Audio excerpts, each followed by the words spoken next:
Sir चलिए, तो हम लोग डिटर्मिनेंट्स की प्रॉपर्टीज पे बातचीत कर चुके हैं। अब हमें लगातार कुछ समय तक केवल क्वेश्चंस पे काम करना है,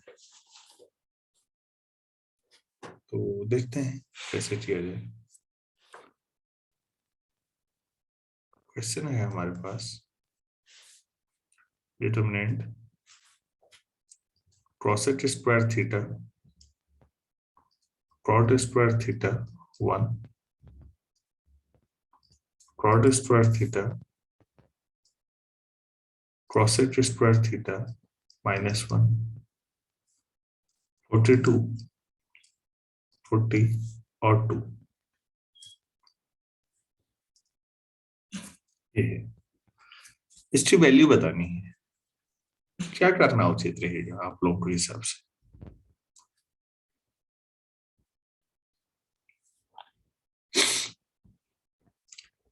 बता सकते हैं?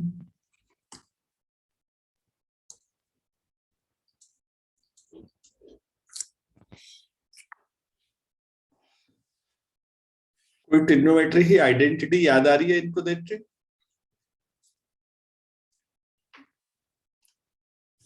नहीं।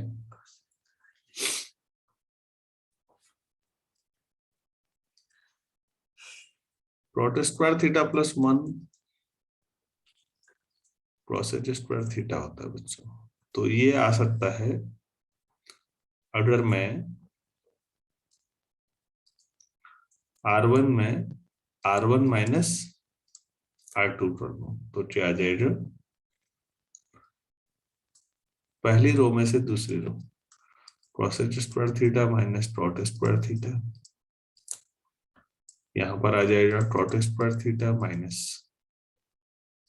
cosec स्क्वायर थीटा, और यहाँ पर 2 आ जाएगा, बाकी cot स्क्वायर थीटा नहीं, ऐसे करके कोई फायदा होगा? 1 1 1 -1 2 आ जाएगा। नहीं, एक मिनट, ये प्रैक्टिस है ना कि अगर मैं ऐसे कर देता तो ये, सॉरी, C1 की जो C1 - C2 करना बच्चों ज्यादा फायदा हो रहा है। आना वहां भी वही है आइडेंटिटीज में, तो cosec square theta minus cot square theta, पहले कॉलम से दूसरा cot square theta minus cosec square theta और 42 - 40, दूसरा कॉलम ऐसे रहेगा cot square theta cosec square theta और 40, तीसरा 1 -1 और 2। तो आप बताइए प्लीज, पहले कॉलम का क्या होगा? 1 -1 2 cot square theta cosec square theta और 40 1 -1 2, तो कितना आना चाहिए आंसर? सर 0। बस हो गई।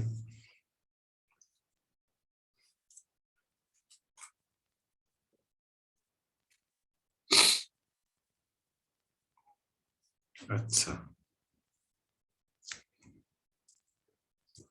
तो आपको यहाँ रीजन भी लिखना पड़ेगा, 0 क्यों आया? क्योंकि C1 और C3 आइडेंटिकल हो गए, तो दो कॉलम या दो रो एक जैसे हो गए तो वैल्यू 0 आ जाती।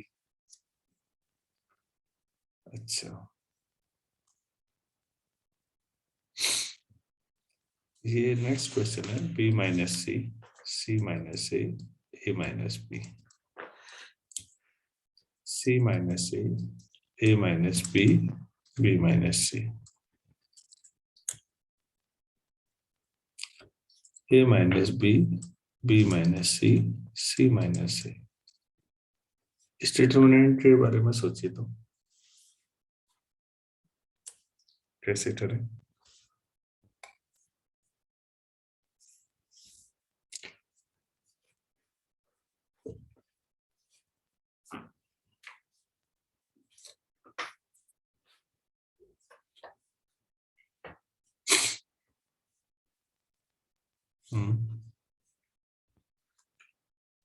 क्या करें, कुछ डिमांड में ऐसा आ रहा है।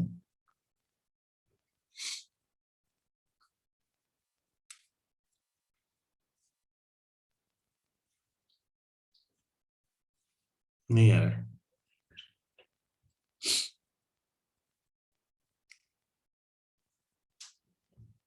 हेलो कार्तिक जी, Yes, sir. क्या करेंगे।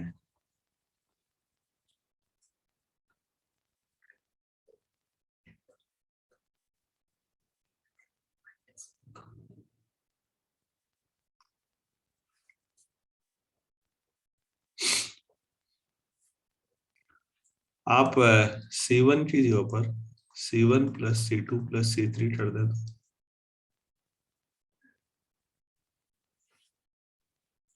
या R1 की जो R1 plus R2 plus R3 से भी चल जाएगा, जो करना हो। तो क्या आ जाएगा, अब मैंने C1 लिख दिया तो पहला कॉलम क्या बनेगा,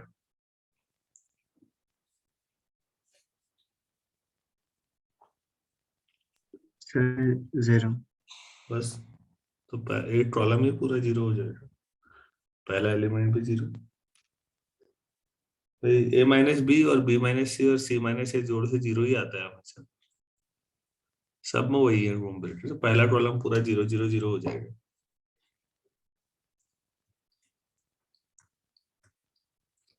अब बाकी जो भी रखते हैं आप लोग, उससे क्या फर्क पड़ना है। आपने पढ़ा है कि अगर एक पूरा रो या एक पूरा कॉलम जीरो हो जाए तो वैल्यू जीरो हो जाती है। Yes, sir. इतना ही सोचना है, करना कुछ नहीं है ज्यादा।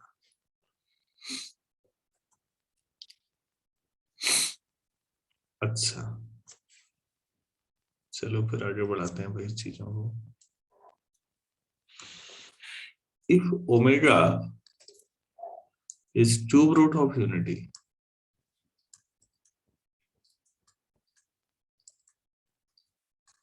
then determinant 1 omega omega square omega omega square 1 omega square 1 omega, this determinant equal to कितना होता है बच्चों मालूम है।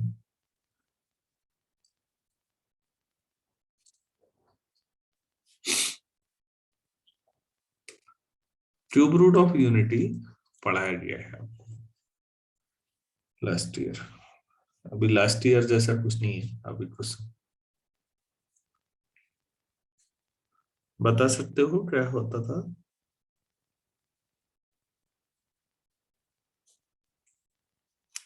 समय हम्म,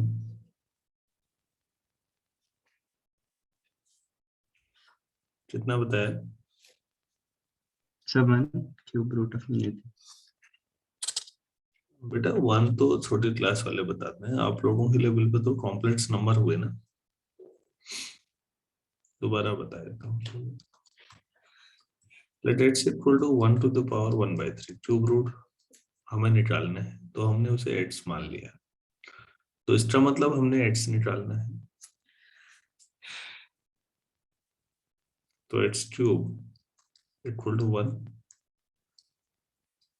और x क्यूब माइनस 1, या 1 को 1 क्यूब भी लिख सकते हैं इक्वल टू 0।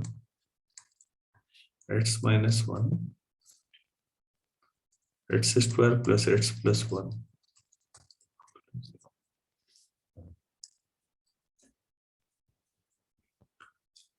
तो फिर एक तो x इक्वल टू 1 मिला और दूसरे में डिस्क्रिमिनेंट लगाया तो -1 plus minus root 1 minus 4ac। तो x इक्वल टू 1 आया, तो दूसरा -1 प्लस माइनस रूट -3 को 3 इंटू आई स्क्वायर लिख सकते हैं। तो x इक्वल टू 1, दूसरा -1 प्लस आई रूट 3/2 और तीसरा -1 माइनस आई रूट 3/2। तो आप इसको ओमेगा मान लीजिए, -1 प्लस आई रूट 3/2।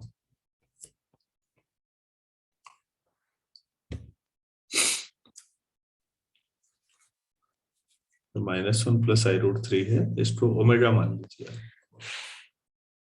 अब आप इसका स्क्वायर करेंगे तो पता है दूसरा वाला आ जाएगा। आप चाहें तो दूसरे दोनों साइड का होल स्क्वायर कर लें, याद है। तो इसका मतलब फाइनली ये हो गया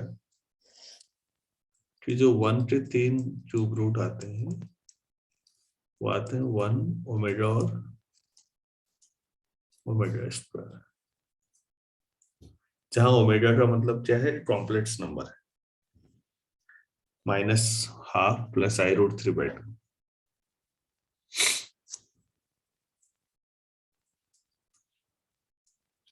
-12 प्लस, अरे भाई यही आया है नहीं, देखो ओमेगा ये तो लिया था आपने, यस सर। ये नीचे। तो 1 के 3 क्यूब रूट आते हैं, एक रियल है, 2 कॉम्प्लेक्स है। अब कॉम्प्लेक्स से है तो बचपन में 1 का क्यूब रूट 1 ही पढ़ाया जाता है, क्यूब रूट है तो 3 रूट होंगे ना। Yes sir. तो उसमें से 2 कॉम्प्लेक्स है। आप छोटे बच्चों को कॉम्प्लेक्स नंबर कैसे बताएंगे, नहीं बता सकते। तो इसलिए छोटी क्लासेज में 1 का क्यूब रूट 1 ही पढ़ाया जाता है। लेकिन आप लोग जिस लेवल पर हैं, अब आपको बताया जाना चाहिए कि 1 के क्यूब रूट है तो 3 रूट आएंगे, जिसमें से एक रियल है, 2 कॉम्प्लेक्स है। उनको हम शॉर्ट में ओमेगा और ओमेगा स्क्वायर से दिखा देते हैं। इनमें किसी को भी ओमेगा माना जा सकता है और दूसरा अपने आप ओमेगा स्क्वायर हो जाएगा, स्क्वायर करें तो। अब इनकी प्रॉपर्टीज बड़ी महत्वपूर्ण है, 2 प्रॉपर्टीज हैं, देखिएगा।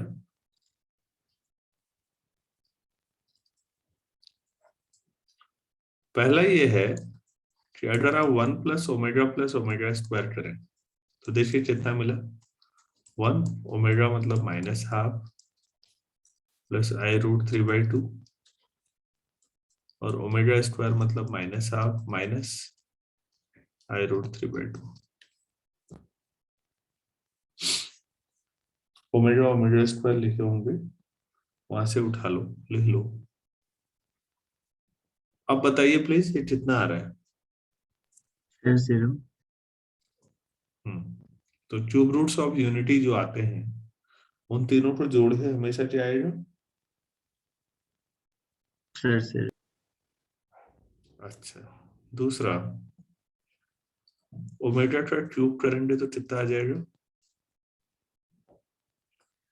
1 आएगा।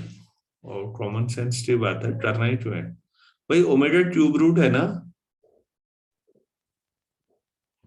1 का क्यूब रूट है ना ओमेगा, यस सर। तो ओमेगा का क्यूब कितना होना चाहिए,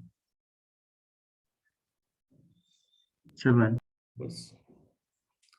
अगर ये प्रॉपर्टी क्लियर है तो जरा आप सवाल पे आइए, तो क्या लिखा हुआ है और सोचिए क्या करना चाहिए। अगर मैं C1 में C1 plus C2 plus C3 कर दूं तो पहले कॉलम में क्या बन जाएगा, सोचिए। सर 0। 1 प्लस ओमेगा स्क्वायर आ जाएगा तीनों जो पहले कॉलम में, तो वो 0 हो जाएगा। तो डिटर्मिनेंट की वैल्यू 0 है। तो आप गौर करिए, डिटर्मिनेंट पे तो फोकस ही नहीं है, आपको जो असली काम करना है वो क्यूब रूट्स ऑफ यूनिटी निकाल के ये दिखाना है पहले। तब स्टेप 2 में आपके लिए लगेगा कि अरे ये तो कुछ है ही नहीं सवाल, अब बस।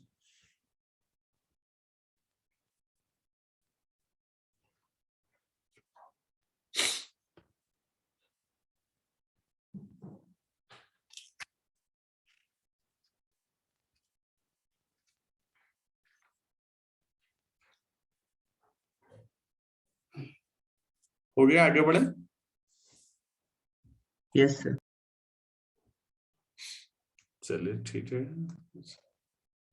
तो चीजें कहाँ से कहाँ यूज हो रही हैं, कॉम्प्लेक्स नंबर अगर आपका छूट गया है तो भी दिक्कत है, कभी कुछ चाहिए कभी कुछ चाहिए। नेक्स्ट क्वेश्चन में अरिथमेटिक प्रोग्रेशन चाहिए, एपी। तो देखिए प्लीज, क्वेश्चन लिखा रहा हूँ। If small abc are in AP,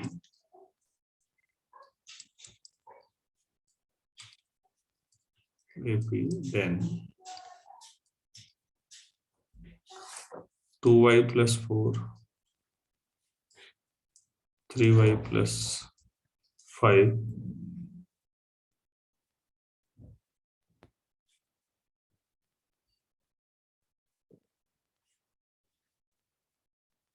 4y plus 6, यहाँ पर 5y plus 7, 6y plus 8, 7y plus 9, 8y plus a, 9y plus b, 10y plus c equal to कितना होगा ये बताना है।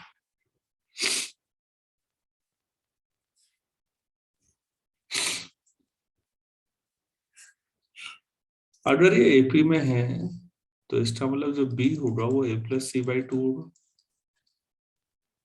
या 2b equal to a plus c. Yes sir. ठीक, तो मैं ऐसा करूंगा 2b minus a minus c आ जाए तो मेरे लिए बड़ा आसान पड़ेगा, 0 आ जाता है। तो मैं इसको डेल्टा मान लेता हूँ।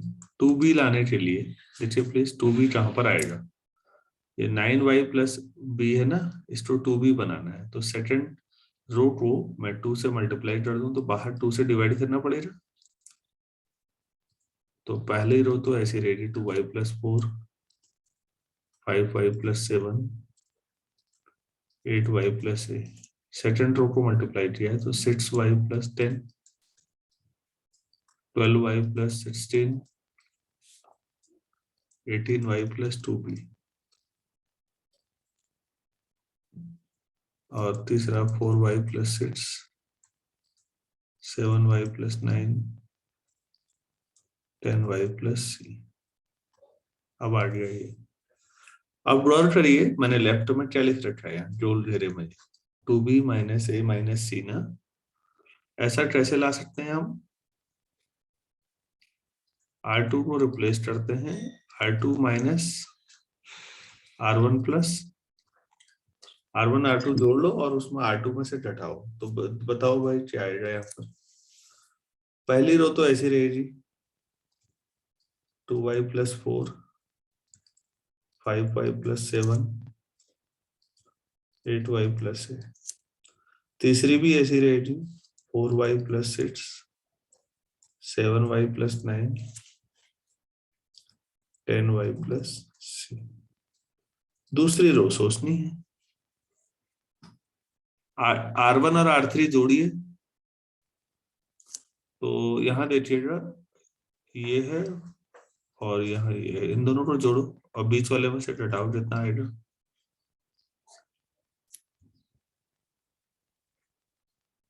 टू वाई प्लस 4 और 4y प्लस 6 और फिर उसमें से R2 में से घटाओ। R2 एरो का मतलब होता है सेकंड रो में ही ये लिखना भी है,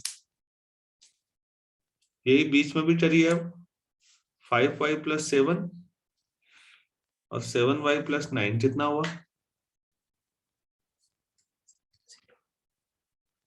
यस। अब तीसरे में करिए। लेकिन आप पहले ही बता चुके हैं कि ये भी 0 है तो फिर पूरी रो 0 हो जाएगी, और अगर पूरी रो 0 हो गई तो डिटरमिनेंट की वैल्यू 0।